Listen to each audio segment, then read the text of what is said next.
નમસ્કાર વિદ્યાર્થી મિત્રો, ડૉક્ટર સિરાજેશ મિર્જા આજના વિડીયો લેક્ચરમાં આપ સૌનું હાર્દિક સ્વાગત કરું છું. છેલ્લા લેક્ચરમાં આપણે પ્રક્રિયા પડતરની થિયરી જોઈ હતી. આ લેક્ચરમાં હવે આપણે દાખલા તરફ આગળ વધીએ છીએ. તો પાન નંબર 39 ઉપર દાખલા નંબર 5, એક વસ્તુ બે જુદી જુદી પ્રક્રિયાઓ અને બમાંથી પસાર થાય છે. ત્યાર પછી તેને તૈયાર માલના સ્ટોક ખાતે લઈ જવામાં આવે છે. અનું ઉત્પાદન બ ખાતે લઈ જાય છે અને બનું ઉત્પાદન તૈયાર માલના સ્ટોક ખાતે લઈ જાય છે. 31/3/2013 રોજ પૂરા થતા માસ દરમિયાન પ્રક્રિયા અમાં માલ સામાનના 1000 એકમો એકમ દીઠ 20 રૂપિયા લેખે દાખલ કરવામાં આવ્યા હતા. અન્ય જરૂરી માહિતી નીચે મુજબ છે. આપણને પ્રક્રિયા અ અને બની જરૂરી માહિતી આપેલી છે. પરચુરણ માલ સામગ્રી અમાં 1100 છે, બમાં 2650 રૂપિયા છે. પ્રત્યક્ષ મજૂરી અમાં 10,000 છે, બમાં 11,000 છે. ઉત્પાદન ખર્ચા અમાં 7,000 છે, બમાં 7500. ખરેખર ઉત્પાદન અમાં 900 એકમો છે અને પ્રક્રિયા બમાં 830 એકમો છે. સામાન્ય બગાડ દાખલ કરેલા એકમના 5% અને 10% છે. બગાડની વેચાણ કિંમત એકમ દીઠ 2 રૂપિયા અને 5 રૂપિયા છે. ઉપરની માહિતી પરથી પ્રક્રિયા ખાતા તૈયાર કરો અને દરેક પ્રક્રિયાની પડતર શોધી કાઢો. તદુપરાંત અસામાન્ય બગાડ કે વધારાના ખાતા તૈયાર કરો. તો ચાલો વિદ્યાર્થી મિત્રો, રકમ વાંચી લીધા પછી આપણે દાખલો ગણીશું. તો સૌપ્રથમ આપણે પ્રક્રિયા અથી શરૂઆત કરીશું. તો પ્રક્રિયા અથી આપણે સૌપ્રથમ શરૂઆત કરીએ છીએ. તો દાખલો ગણતી વખતે સૌપ્રથમ આપણે શોધવું પડશે સામાન્ય ઉત્પાદન. વિદ્યાર્થી મિત્રો, સામાન્ય ઉત્પાદન શોધવાનું સૂત્ર છે દાખલ કરેલા એકમો માઇનસ સામાન્ય બગાડના એકમો. તો જો દાખલામાં આપણે દાખલ કરેલા એકમો કેટલા આપ્યા છે માલ સામાનોમાં 1000 એકમો આપ્યા છે, માઇનસ સામાન્ય બગાડના એકમો. તો જો દાખલામાં આપણને સામાન્ય બગાડ કેટલું આપ્યું છે પ્રક્રિયાઓમાં, તો કીધું છે આપણને દાખલ કરેલા એકમના 5%. દાખલ કરેલા એકમો 1000 છે ગુણ્યા એના 5%, એટલે સામાન્ય બગાડના એકમો થશે 50. આમ 1000 દાખલ કરેલા એકમો માઇનસ સામાન્ય બગાડના એકમો 50, એટલે આપણું સામાન્ય ઉત્પાદન આવશે 950 એકમો. તો પહેલું સ્ટેપ છે સામાન્ય ઉત્પાદન શોધવાનું. વિદ્યાર્થી મિત્રો, સામાન્ય ઉત્પાદન આપણે શોધી લાયા 950. હવે આપણે શોધીશું અસામાન્ય બગાડ અથવા તો અસામાન્ય વધારો. તો આપણને ખબર કેવી રીતના પડશે કે અસામાન્ય બગાડ પ્રક્રિયામાં છે કે અસામાન્ય વધારો છે?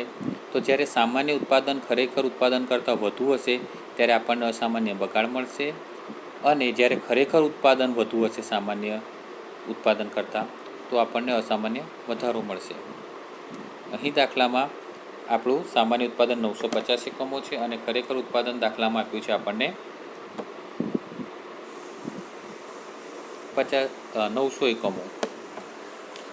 તો સામાન્ય બગાડ બરાબર સામાન્ય ઉત્પાદન માઇનસ ખરેખર ઉત્પાદન. તો 950 માઇનસ 900 બરાબર 50. 50 એકમો આપણા શું આવ્યા? અસામાન્ય બગાડ. આમ આપણે સામાન્ય ઉત્પાદન 950 શોધી લાયા અને સામાન્ય ઉત્પાદનથી આપણે અસામાન્ય બગાડ શોધી લાયા 950. જેવું અસામાન્ય બગાડના એકમો શોધાઈ જાય એટલે તરત જ આપણે શું બનાવવાનું છે? પ્રક્રિયા ખાતું બનાવવાનું છે. પ્રક્રિયા ખાતા બનાવવામાં આપણે 6 કોલમ બનાવવાના છે: વિગત, એકમ, રકમ, વિગત, એકમ, રકમ, ઉધાર બાજુ અને જમા બાજુ. તો મિત્રો, સૌપ્રથમ આપણે ઉધાર બાજુથી શરૂઆત કરીએ છીએ પ્રક્રિયા ખાતાની. તો ચોપડી તમારી પાસે છે તો ધ્યાન રાખો. સૌપ્રથમ ઉધાર બાજુ શું લખવાનું છે આપણે પ્રક્રિયામાં? તો કે દાખલ કરેલા એકમો. જુઓ, દાખલ કરેલા એકમો કેટલા આપ્યા છે આપણને? તો કે 1000 એકમો દાખલ કર્યા છે, એકમ દીઠ 20 રૂપિયા લેખે દાખલ કર્યા છે. એટલે 1000 ગુણ્યા 20 એટલે 20,000. ત્યાર પછી દાખલામાં જુઓ, પ્રક્રિયામાં માલ સામગ્રી આપેલી છે 1100. તો કોઈપણ પ્રકારનો ખર્ચ આપણે ઉધાર બાજુ લખીએ છીએ. તો પરચુરણ માલ સામગ્રી 1100, પ્રત્યક્ષ મજૂરી આપણને 10,000 આપી છે તો 10,000 લખીશું. ઉત્પાદન ખર્ચા આપણને 7,000 આપ્યા છે તો 7,000 ત્યાં લખીશું. ત્યાર પછી આપણને સામાન્ય બગાડ આપ્યું છે તો સામાન્ય બગાડ આપણે પ્રક્રિયા ખાતાની જમા બાજુ લખીએ છીએ. પ્રક્રિયા ખાતાની જમા બાજુ કેટલા એકમ આપણે શોધી લાયા હતા? તો કે 50 એકમો. હવે એની ઉપજ કેટલી લખીશું? તો જો દાખલામાં આપણને બગાડની વેચાણ કિંમત આપેલી હશે તો સામાન્ય બગાડની ઉપજ કઈ કહેવાય? તો કે બગાડની વેચાણ કિંમત અથવા તો ભંગારની વેચાણ કિંમત એ જ સામાન્ય બગાડની ઉપજ કહેવાય. તો અહીંયા સામાન્ય બગાડ આપણે 50 એકમો શોધી રહ્યા છે અને બગાડની વેચાણ કિંમત છે એકમ દીઠ 2 રૂપિયા, એટલે 50 ગુણ્યા 2 એટલે કે 100 રૂપિયા સામાન્ય બગાડની ઉપજ આવશે. હવે આપણે અસામાન્ય બગાડ પણ શોધી લાયા છે. અસામાન્ય બગાડ 50 એકમો છે. અસામાન્ય બગાડ પણ ક્યાં લખાય છે? તો કે પ્રક્રિયા ખાતાની જમા બાજુ. તો અસામાન્ય બગાડની ઉપજ કેટલી લખવાની? તો કે અસામાન્ય બગાડની ઉપજ શોધવી પડે. તો અસામાન્ય બગાડની પડતર બરાબર સૂત્ર છે નીચે લખેલું છે. જો વિદ્યાર્થી મિત્રો, અસામાન્ય બગાડની પડતર બરાબર અસામાન્ય બગાડના એકમો ગુણ્યા સામાન્ય પડતર ભાગ્યા સામાન્ય ઉત્પાદન. આપણી પાસે અસામાન્ય બગાડના એકમો છે 50 શોધી રહ્યા છે. સામાન્ય ઉત્પાદન પણ આપણે શોધી રહ્યા છે 950. આપણી પાસે શું નથી ફક્ત? તો કે સામાન્ય પડતર નથી. તો હવે આપણે સામાન્ય પડતર શોધીશું. તો સામાન્ય પડતર શોધવાનું છે પ્રક્રિયાનો કુલ ખર્ચ માઇનસ સામાન્ય બગાડની ઉપજ. પ્રક્રિયાના કુલ ખર્ચમાંથી આપણે સામાન્ય બગાડની ઉપજ બાદ કરી નાખીશું તો આપણને સામાન્ય પડતર મળી જશે. તો ફરી પ્રશ્ન થાય કે આપણને પ્રક્રિયાનો કુલ ખર્ચ ક્યાંથી મળશે? તો કે પ્રક્રિયા ખાતાની ઉધાર બાજુ જે રકમો છે એ બધાનો સરવાળો કરીશું એટલે આપણને પ્રક્રિયાનો ખર્ચ મળી જશે. એટલે કે 20,000 વત્તા 1100 વત્તા 10,000 વત્તા 7,000 એટલે પ્રક્રિયાનો કુલ ખર્ચ થયો 38,100 માઇનસ સામાન્ય બગાડની ઉપજ. તો સામાન્ય બગાડની ઉપજ આપણે કેટલી શોધી લાયા છે? તો પ્રક્રિયા ખાતાની જમા બાજુ જુઓ 100 રૂપિયા આપણે શોધી લાયા છે.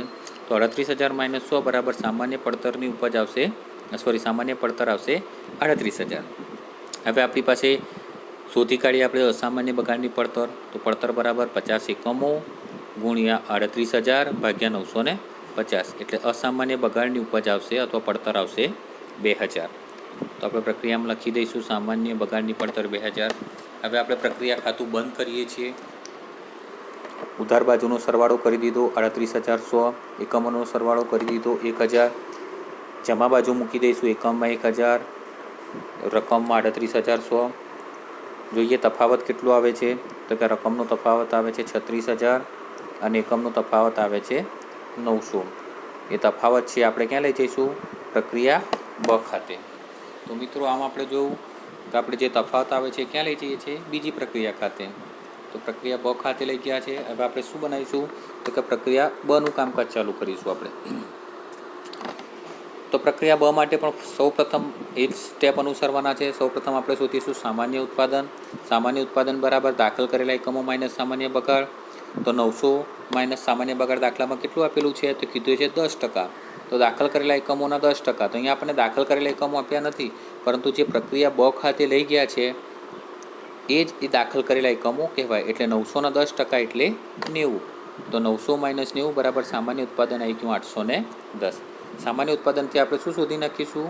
તો કે અસામાન્ય બગાડ અથવા તો વધારો. તો આ પ્રક્રિયામાં અહીંયા વધારો ઉદ્ભવે છે કઈ રીતના? તો જો આપણું ખરેખર ઉત્પાદન આપ્યું છે 830 અને સામાન્ય ઉત્પાદન શોધી લાયા આપણે 810. એટલે કે ખરેખર ઉત્પાદન વધુ છે સામાન્ય ઉત્પાદન કરતાં. એટલે અહીંયા શું ઉદ્ભવશે? તો કે અસામાન્ય વધારો ઉદ્ભવશે. તો અસામાન્ય વધારો 830 માઇનસ 10 બરાબર 20 એકમો. અહીંયા આપણે સામાન્ય વધારો શોધી લાયા 20 એકમો. જે જ સામાન્ય ઉત્પાદન અને અસામાન્ય વધારો શોધે છે એટલે તરત જ આપણે શું બનાવી દઈએ છીએ? તો કે પ્રક્રિયા બનું ખાતું. તો ચલો પ્રક્રિયા બનું ખાતું બનાવીએ છીએ આપણે વિગત એકમ રકમ ઉધાર અને જમા. તો સૌપ્રથમ આપણે લઈશું પ્રક્રિયા અ ખાતેથી લાવ્યા. કેટલા લાવ્યા છે? તો કે 900 એકમો અને 36,000 રૂપિયા. તો આપણે અહીંયા બતાવી દઈશું 900 અને 36,000. ત્યાર પછી આપણને દાખલામાં આપ્યું છે પરચુરણ માલ સામગ્રી 2,650, મજૂરી 11,000, ઉત્પાદન ખર્ચા 7,500, અસામાન્ય વધારો 20 એકમો શોધી લાયા છે આપણે. ઉધાર બાજુ લખાય. તો અહીંયા આપણે અસામાન્ય વધારાની પણ પડતર શોધવી પડે. તો 20 એકમો લખીએ અને બાકી રાખીએ છીએ, શોધીએ છીએ આપણે. જમા બાજુ આપણે સામાન્ય બગાડ લખીએ છીએ. સામાન્ય બગાડ આપણે શોધી લાયા છે 90 અને એની પડતર આપીએ છીએ આપણને દાખલામાં. મિત્રો ચોપડી તમારી જોડે જ રાખવી પડશે. જુઓ કેટલી પડતર આપી છે? તો કે બગાડની વેચાણ કિંમત એકમ દીઠ 5 રૂપિયા આપેલી છે. એટલે 90 ગુણ્યા 5 એટલે 450. હવે આપણે શોધવાની છે અસામાન્ય વધારાની પડતર જે 20 એકમો હતા. તો અસામાન્ય વધારાની પડતર બરાબર અસામાન્ય વધારાના એકમો ગુણ્યા સામાન્ય પડતર ભાગ્યા સામાન્ય ઉત્પાદન. તો સૌપ્રથમ આપણી પાસે એકમો પણ છે 20 એકમો, સામાન્ય ઉત્પાદન પણ છે 810. આપણી પાસે શું નથી? તો કે સામાન્ય પડતર નથી. તો આપણે સામાન્ય પડતર શોધીશું. સામાન્ય પડતર બરાબર પ્રક્રિયાનો કુલ ખર્ચ. તો જો પ્રક્રિયાનો કુલ ખર્ચ એટલે કેટલો? તો કે પ્રક્રિયા બની ઉધાર બાજુનો સરવાળો 36,000 વત્તા 2650 વત્તા 11,000 વત્તા 7,500 એટલે સરવાળો આવશે પ્રક્રિયાનો કુલ ખર્ચ 57,150 માઇનસ એમાંથી શું કરવાનું છે? તો કે સામાન્ય બગાડની પડતર બાદ કરવાની છે 450. એટલે સામાન્ય પડતર આવી જશે 56,700. તો આમ આપણે સામાન્ય પડતર શોધી લાયા. તો હવે આપણે સૂત્રમાં મૂકી દઈશું એકમો 20 ગુણ્યા સામાન્ય પડતર 56,700 ભાગ્યા 810 એટલે પડતર આવશે 1400 રૂપિયા. તો આપણે સામાન્ય વધારો લખી દીધો 1400 રૂપિયા. હવે આપણે ખાતું બંધ કરીએ છીએ.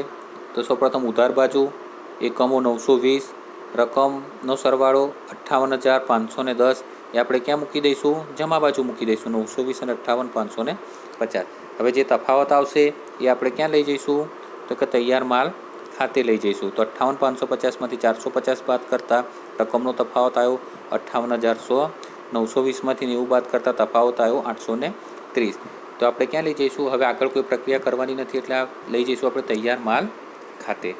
તો મિત્રો સરળ દાખલા છે. આ રીતના આપણે દાખલા ગણીશું તો આપણને દાખલા આવડી જશે. વિડીયો લેક્ચર છે વિદ્યાર્થી મિત્રો, એટલે ઘરે એક વખત આ દાખલો ગણી જશો. થેન્ક યુ વેરી મચ વિદ્યાર્થી મિત્રો.